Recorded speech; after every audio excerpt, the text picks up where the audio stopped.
16분은 뭐냐면 능정업장분이라. 제 개인적으로는 또 이 부분, 이분들, 이 단락도 엄청 신심나는 단락입니다.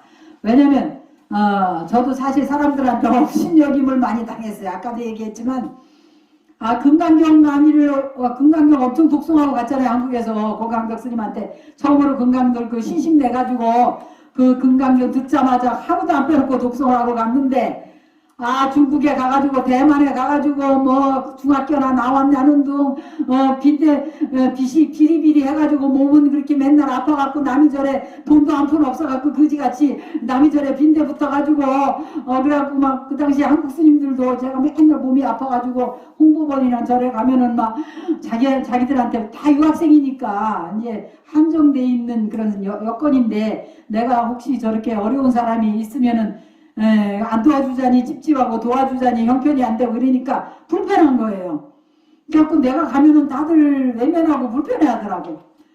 그래서 설거지라도 좀 해주고 싶은데, 가기가 어렵고, 그래도 홍보관에 가면 한국 음식이라도 좀 얻어먹는데, 그래가지고 얼마나 마음이, 그래, 나는 완전히 빈대띠는 아닌데, 내가 성격 자체는 오지랖이 엄청 넓은 사람인데, 이렇게 남들이 날 빈대 취급하는 게 엄청 좀 자존심도 상하고, 또 중국절에서는 맨날 말 못해서 천대당해, 말을 못하니까 또 화가 나면 더 말이 안 나와. 그래갖고 막 스님들이 막 구박을 하다가 넌 어떻게 중국어를 배우면 배울수록 더 못하냐 왜? 막 이러면 막 그 성질은 급한 데다 말이 화가 나면 더 말이 더듬어지는 거야. 그래가지고 맨날 경시가 당하고 막 이랬어. 그래서 속으로 야 이거 나 불교 잘못 믿었나 이거 어떻게 된 거야. 어떻게 갈수록 사람들한테 천대만 당하고 이런가 했는데 요즘에 이제 내가 금강경을 가르치다 보니까 금강경에 능정업장분이라는 게 있더만. 내가 금강경을 열심히 독송하고 잘하고 있는데도 다른 사람들이 나를 천대하고 경시하면 과거의 업장이 소멸된다는 거야. 과거에. 모르겠어요. 진짜인지는 모르겠는데 제가 어려서부터 성질도 엄청 급하고 카리스마도 있는데다가 말투가 계속 명령적인 거야. 그리고 맨날 소리 지르고 막 이래가지고 친구들이 다 기분 나빠했어요. 근데 누가 그러더라고. 전생에 군인 노릇을 많이 했다네 나보고. 그래가지고 그러니 얼마나 전생에 살생의 업도 많이 짓고 여자들도 많이 범했을 거야. 군인 노릇을 많이 나쁜 업을 많이 지었을 것 같아. 그러니까 이 생에 그 무용살갑 소리도 많이 듣고 아마 이 생에도 정말로 여러 가지로 어려웠을 형편이고 그럴 텐데 이게 이제 불교를 믿어갖고 열심히 정진을 이제 그 부처님 경전 독송하고 열심히 정진하는 데다 사람들한테 업신여김을 많이 당해가지고 아마 이렇게 명이 짧아서 일찍 죽을 건데 저승에 일찍 지옥 갈지도 모르지.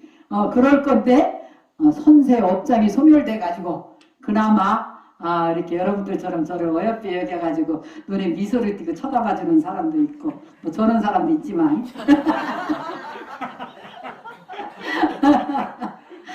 그래서 그게 이 능정업자분이 저한테 많은 희망을 주고 그래서 내가 전생에 많은 업을 지었는데 그 업을 이렇게 가볍게 받는구나. 사람들이 업신여김으로 그렇게 받고 지나가는구나 하는 생각을 많이 했습니다. 그래서 부처님께서 이 경을 수지독송하는 공덕을 칭찬하시되 비단 죄하고 업장이 소멸될 뿐만 아니라 또한 깨달음을 얻는다라고 하셨다고 그래요. 자, 이제 시간이 많지 않으니까 본문은 여러분들이 집에 가서 읽기도 하고 280페이지 함께 보겠습니다. 빛 갚을 좋은 기회라. 또한 수고리여 선남자 선여인이 이 경을 수지 독송하면서도 만일 사람들에게 천대받는다 이 말이야. 받는다면 이 사람이 선세의 제업으로 악도에 떨어져야 마땅하겠지만 금세 사람들이 천대하는 것으로 선세 제업이 소멸되어 안욕따라 삼명삼보리를 얻으리라. 너무너무 희망적인 말이에요. 전 천대받을 때 참 그 당시는 굉장히 힘들었지만 그게 나중에 제업이 소멸돼갖고 안욕따라 삼명삼보리를 얻는다잖아. 무상정중정각에 깨달음을 얻는데요. 여러분들 깨달음을 얻을 거야 안 얻을 거야? 그러니까 나 무시한다고 서러워하지 말아요. 동인아 어때? 무시한다고 서러워하지 말아요? 네, 이게 깨달음 얻는 데잖아. 너 깨닫고 싶어서 출가했잖아, 그치? 네. 그러니까 여러분들 천대한다고 주지스님이 막 어떤 때는 승질이 급해가지고 1절만 하면 되는데 또 이게 성격이 못 돼가지고 꼭 2절까지 하거든. 그러니까 사람을 기분 나쁘게 해갖고 꼭 한 번 더 후벼파. 그것도 나의 이제 안 좋은 습관이지, 습기인데 고쳐야 된다는 걸 알면서도 요새 그래서 1절 반만 해요. 2절까지는 안 하고 반은 좀 줄었어. 저래보다. 그런데 여러분들 깨닫게 해주려고 그러는 거예요. 그거. 그러니까 서운해하지 마세요, 여러분들. 우리 신도분들도 그렇고 내가 1절 반까지 하더라도 이제 좀 있으면 반도 고쳐지겠지 뭐.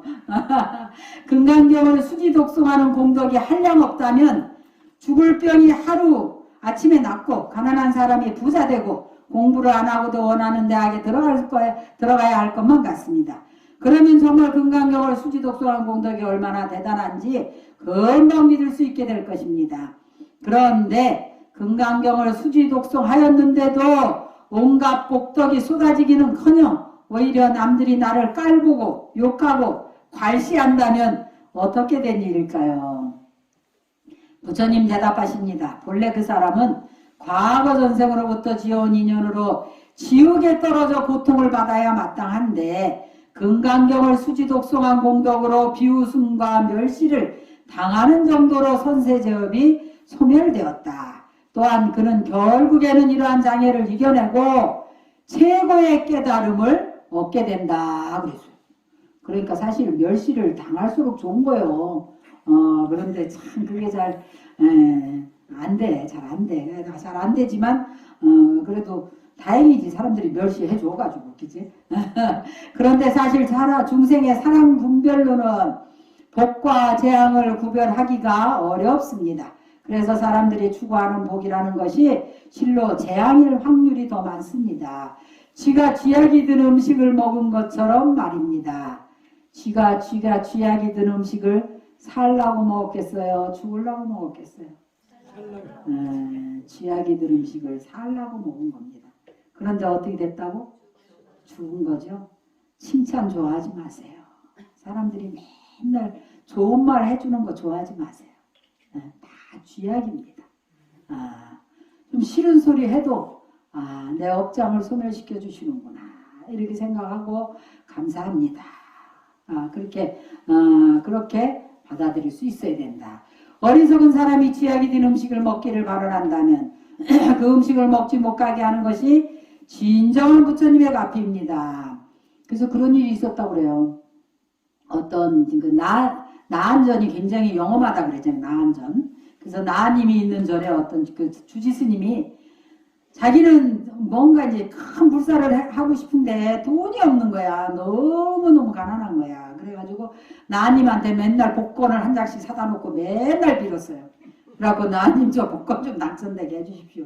그러면 제가 큰 불사도 하고 하겠습니다. 맨날 기도를 했다는 거야. 근데 기도가 안 맥히는 거예요. 복권이 당첨이 안 돼. 그래갖고 어느 날 너무너무 화가 나갖고 목탁채를 가지고 나님 머리통을 막 두들겨 뺐어. 이렇게 영혼도 없으면서 무슨 영험한 나님이라고 하느냐고 막 두들겨 뺐어.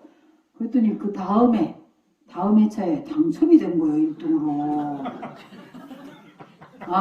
그런데 이게 돈이 갑자기 수억이 생겼잖아요. 그러니까 또 주변에서 얼마나 그 스님한테 잘했겠어요. 그 중에서 아주 아리따운 또 처자가 그렇게 잘해가지고 마음이 홀라당 넘어갔네. 그래가지고 이제 결혼을 해가지고 집을 한 채 사고 이래 해가지고 뭐 그거 쓴 거 집 한 채 사고 뭐 처자하고 알콩달콩 살다 보니까 금방 내도 수억이 금방 없어지는 거예요. 돈이 왜 이렇게 높은지 모르겠어. 안 적어보면 지금 그 가게가 안 적어보면 도둑 맞은 것 같아. 돈이라는 게 얼마나 높은지. 그래가지고 나중에 이제 하도 먹고 살아야 될 거 아니야. 할 게 없어갖고 이제 택시 운전수를 하는 거야. 택시 운전수를 하니까 원래 여자는 가난을 같이 하기가 어려운 거예요. 남자는 부귀를 같이 하기가 어렵고. 그러니까 이제 여자가 도망갔어. 그래갖고 혼자 택시 운전수 하다가 여자도 도망가고 나중에 병이 들어서 그냥 외롭게 죽어갔다는 이야기예요. 그 부처님이 왜 그게 당첨이 안 되게 했겠어. 이유가 있었던 거야. 근데 왜 두들겨 패갖고 당첨을 할 수 없지. 그러니까 저는 부처님한테 그렇게 기도합니다. 부처님께서 알아서 해주십시오. 저는 부처님의 가피를 믿습니다. 제가 어떻게 해야 될지 알아서 해주시고 어떻게 하라고 좀 사인이나 좀 주십시오. 좀 속이나 시원하게 답답하지는 않게 사인은 좀 주시고 당신이 알아서 해달라고 이렇게 기도합니다. 여러분들도 이제 그렇게 기도하세요? 알아서 해달라고 기도를 해야 돼. 왜냐면 그게 행일지 불행일지는 부처님만이 아시는 거예요. 그죠? 그리고 특히 우리가 저기 홍콩에 신도가 한 분 있었는데 그분이 자식이 없어가지고 엄청 자식을 원했어요. 근데 지금 이제 그 아주 유명한 훌륭한 큰 스님이셨는데 그 큰 스님이 하시는 말씀이 자식이 들어오면 남편을 잃을 거다. 그런데도 자식이 있어야 되겠나. 그랬는데 그 보살님이 그래도 자기는 자식이 있고 싶다고 했어요. 그래갖고 자식을 하나 낳았어요. 결국은 이제 기도를 해서 낳았는데 남편이 그 다음부터 외도를 해가지고는 집에 들어오질 않아요. 그래가지고 나중에 굉장히 힘들어하고 그 절에 와서 하소연하고 하는 거 들었거든요. 그래서 사실은 부처님이 알아서 해주십시오라고 기도하는 게 좋습니다. 그래서 어리석은 사람은 쥐약이 든 음식을 먹기를 발언한다면 그 음식을 먹지 못하게 하는 게 진정한 부처님의 가피입니다. 그게 쥐약이 아니요. 복권에 당첨되는 게 쥐약일까 아니겠어요? 쥐약이죠. 그래서 저는 복권 절대 안 사요. 당첨될까 겁나서.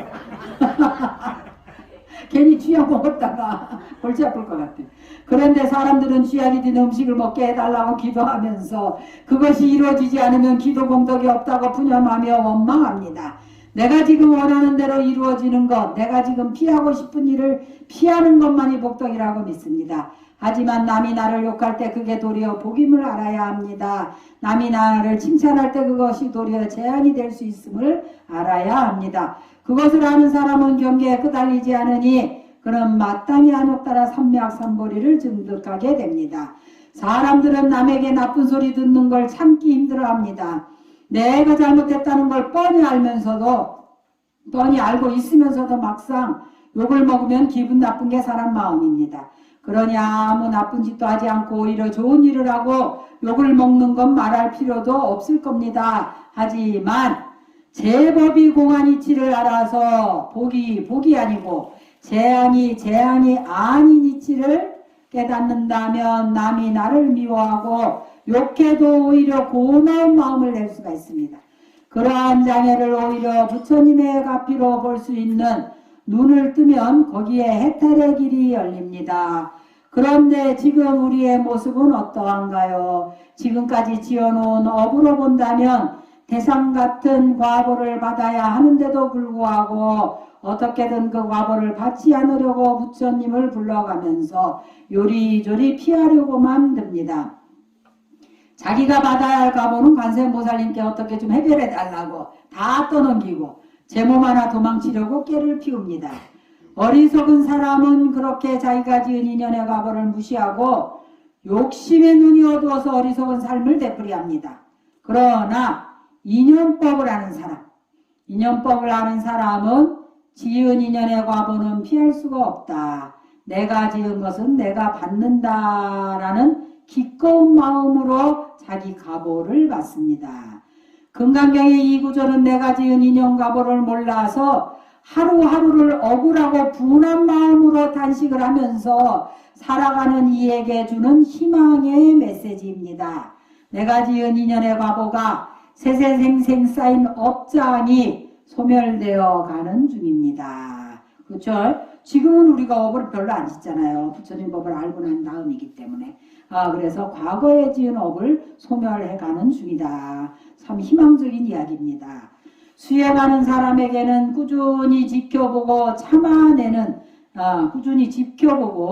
참아내는 자세가 중요하다고 그랬어요. 자칫 잘못하면 부정적인 마음에 휘둘리면 나는 도저히 안 돼라는 그런 그런 생각에 좌절을 하기 십상입니다. 다 되어가는 공부를 놓치지 않으려면 꾸준하게 지켜보는 여유와 인내가 필요합니다. 지금 나는 안 돼, 도저히 안 돼라고 좌절할 때가 어쩌면 한 단계 더 발전해 나갈 때예요. 우리가 붓글씨를 써보면 그렇습니다. 어느 순간에 계속 발전을 하다가 한동안은 계속 안 노는 것 같아. 정말 쓰기 싫어질 때가 있어. 근데 그 고비를 넘기면 또 확 일취월장해버립니다. 우리가 어떤 그 수행을 한다든지 예술을 한다든지 해도 그런 걸 알 수가 있어요. 그러니까 여기서 말하는 것처럼 꾸준히 지켜보고 또 그 슬럼프 기간, 답보상 때에 있는 그 기간을 참아내고 자기한테도 여유를 가지고 시간을 주고 현상도 지켜볼 수 있는 그런 그게 이제 바로 인욕이죠. 인욕. 참는 마음, 참을 수 있는 그런 힘이, 그것도 참는 것도 힘이에요. 힘이 있어야 참지 힘없는 사람은 못 참습니다. 그래서 우리가 수행을 하게 되면 등력을 해야 된다 그래. 등력. 뭐 수행을 했으면 뭔가 좀 달라지는 게 있어야지. 그래서 나중에 이제 10바람일 가운데 가장 마지막에 나오는 게 뭐예요? 역바람일, 힘력이에요. 역바람일. 힘을 얻는 그런 바람일을 성취를 해야 되는 거예요. 그래서 자신이 내가 수행을 해서 지금쯤은 내가 힘을 얻었구나라는 그런 마음이 들어야 돼요. 힘을 얻은 것이 어떤 걸로 힘을 얻었다고 느껴질까? 여러분들은 어떨 때 힘을 얻었다고 느껴지겠어요? 가장 쉬운 거. 마음이 편안해졌을 때. 맞아. 화가 안 날 때. 그리고 가장 중요한 건 원망하는 마음이 사라졌을 때. 모든 것이 긍정적으로 받아질 때. 기대하는 마음이 없을 때. 그게 무소주심입니다. 머무는 마음이 나는. 별로 기대하는 마음도 없고 항상 마음이 평평하다. 평정심. 그리고 마음에 기복이 별로 없어. 사람을 대해서도 평등한 마음이 생긴다. 물론 모든 사람들한테 다 밝고 환하게 대해주지만 내 안에서는 저 사람이 나한테 좀 잘했다고 해서 엄청 이쁘고 저 사람이 나한테 좀 말을 안 듣는다고 해서 엄청 믿고 이런 마음이 없다 이 말이야. 차차 담담해진다 마음이. 군자지교는 담여수라 그랬어. 군자의 교제는 담담하기가 물과 같다.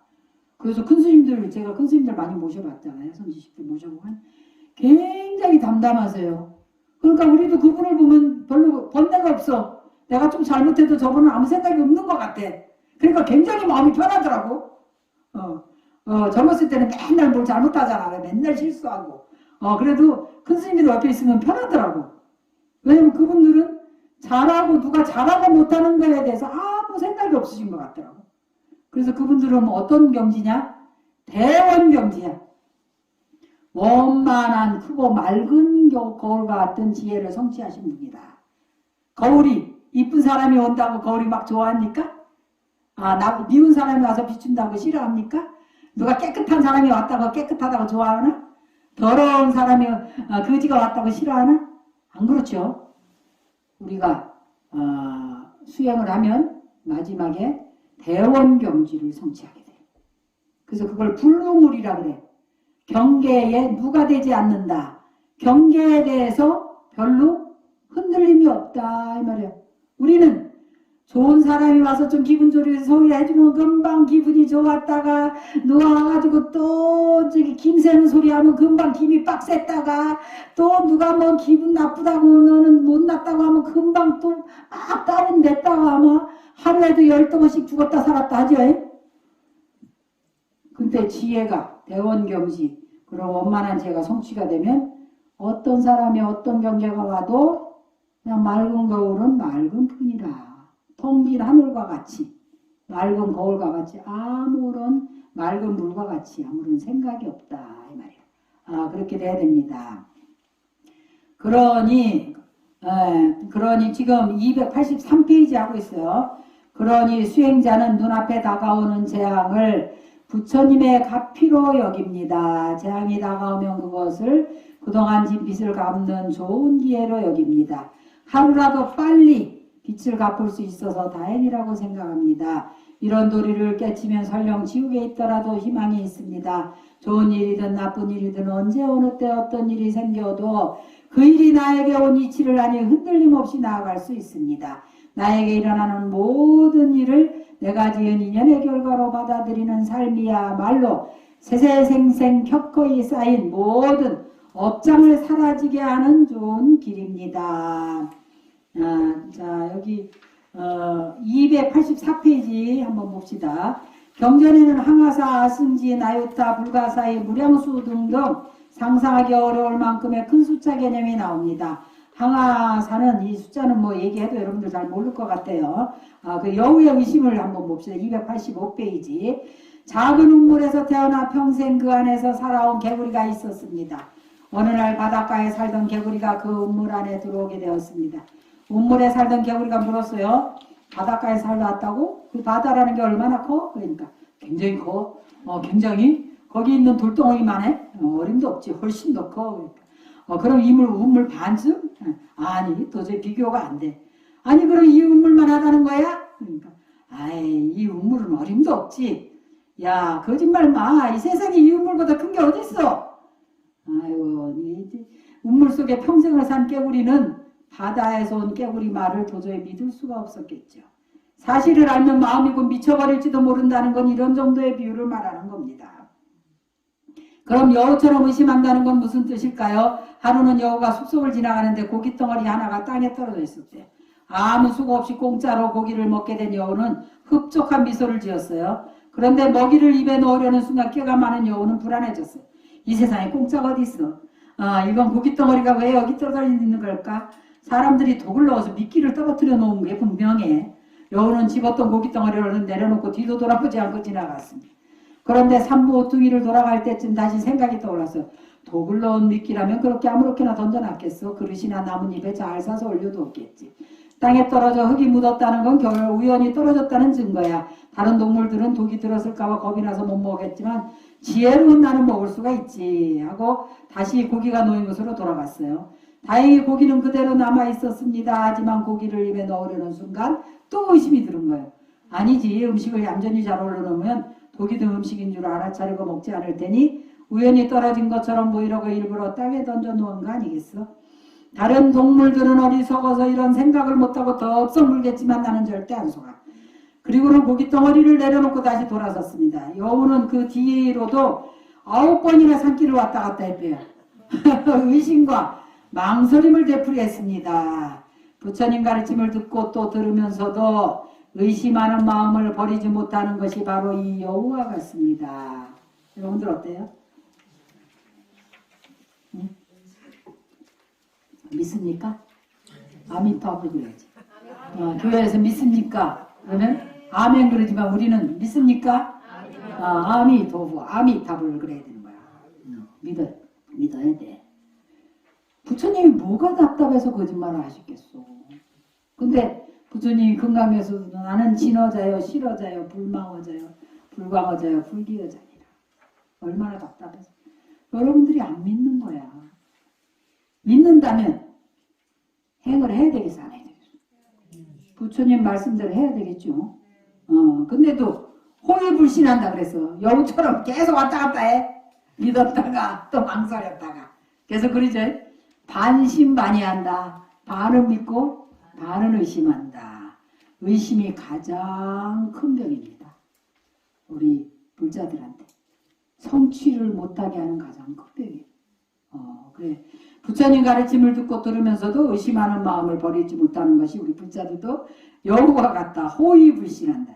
부처님 말씀을 듣고 지난 어리석음을 돌이켜서 참여하다가도 막상 일상생활에서 경계에 부딪히면 아니야 현실은 그렇지 않아. 아무리 부처님 말씀이라도 요즘 같은 세상에 다 맞을 수 있겠어? 하는 의심이 살금살금 싹 듭니다. 그래서 다시 제 생각대로 살다가 인생살이의 괴로움에서 도저히 벗어날 길이 없으니 그래 부처님 말씀이 맞아. 지난번에는 내가 어리석었어 하며 다시 부처님 말씀을 찾아 듣고 참여해야 합니다. 하지만 그 뒤로도 또 현실의 경계에 부딪히면 대체 부처님 말씀이 어디가 맞는다는 거야. 이렇게 열심히 사는데 왜 자꾸 나쁜 일만 생기는 거야. 사람이 부처님처럼 살 수는 없지 하고 마음이 흔들립니다. 여우 같은 마음이 9번 바뀌었다지만 사람 마음은 100번도 더 흔들린다. 사람 마음은 100번도 더 흔들립니다. 그런데 9번 의심하던 여우는 결국 그 먹이를 먹었을까요? 먹지 않았을까요? 독이 든 고기라면 먹었을 겁니다. 근데 독이 들지 않은 고기라면 먹지 못했을 거라는 거예요. 깨달음의 지혜로 세상을 보지 못하고 어리석은 마음으로 잠깨를 부리면 결국은 죄께에 죄가 넘어가기 마련이니까요. 그래서 우리가 마음을 진실하게 갖고 정성스럽게 마음을 갖고 모든 것을 부처님께 맡기고 의지하고 부처님 말씀대로 실천하는 그런 행을 실천하는 불자가 되어야겠습니다. 그래서 오늘은 여기까지 직용공덕분, 능장업장분을 했습니다. 다음 시간에 만나기로 하겠습니다.